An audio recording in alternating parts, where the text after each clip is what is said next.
Welcome. Today, we dissect the engine behind one of the most efficient sorting algorithms, quicksort. While high-level languages like Python often default to timsort for stability, quicksort remains the standard for system-level programming and primitive arrays due to its raw speed. Before we optimize, we must understand the ceiling.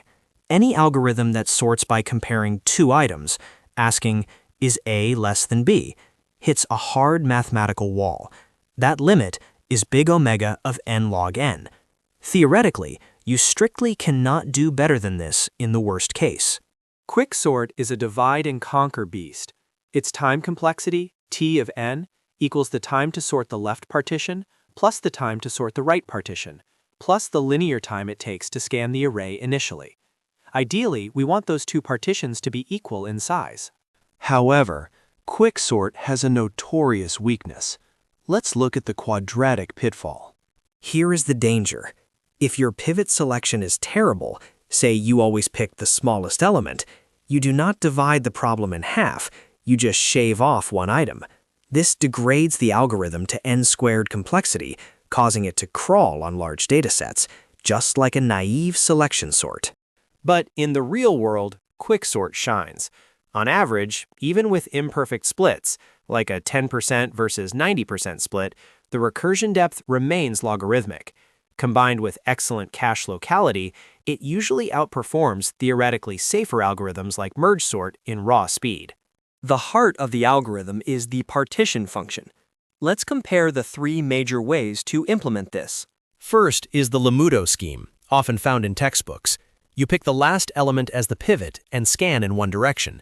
It is simple to code, but inefficient. It performs a swap for every number smaller than the pivot, which generates excessive memory traffic on nearly sorted data. Sir Tony Hoare's original method is superior. Two pointers start at opposite ends and move toward the center. This performs significantly fewer swaps, about a third of Lomuto's, making it the choice for system-level libraries. However, you must be careful. If not implemented correctly, it can infinite loop on duplicate elements. What if you have a million identical items? Standard quicksort chokes on this. The three-way partition, or Dutch national flag, gathers all duplicates in a middle section. This transforms the worst case into a linear time best case for duplicate-heavy inputs. The pivot is the fulcrum. Historically, we picked the first item, which was a disaster for sorted input. Today, we use median of 3, picking the center of the start, middle, and end. For massive arrays, we use Tukey's ninether, which is a median of medians, to provide a much stronger statistical estimation of the central value. Recursion isn't free. A naive implementation creates a stack frame for every call. If you have a million elements and bad splits, you will not only run slow, you will crash the program with a stack overflow error due to linear memory consumption. To fix this, we use tail call elimination. Since Python does not optimize tail calls automatically, we must manually implement this while loop. By explicitly recursing only on the smaller partition and looping for the larger one, we guarantee our stack depth never exceeds log n. Finally, we need a safety net. Introsort is a hybrid algorithm used in C++. It starts with quicksort, but if the recursion goes too deep, it switches to heapsort. Modern implementations, like Go's pattern-defeating quicksort, go even further by detecting existing patterns in the data to speed up processing. In 2009, everything changed with dual pivot quicksort.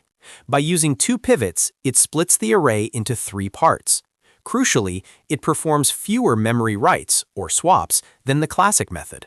This trade-off significantly boosts performance on modern hardware, where writing to memory is expensive. How does it stack up? Merge sort is stable, making it the preferred base for object sorting in Python and Java. However, it eats memory. Quicksort operates in place. While merge sort is great for linked lists, quicksort dominates for arrays in RAM due to superior cache hits. This isn't just theory. If your web server uses a naive sort, a hacker can send a specifically sorted list to trigger quadratic behavior, spiking your CPU to 100%. This is why standard libraries enforce introsort or randomization to prevent algorithmic denial of service.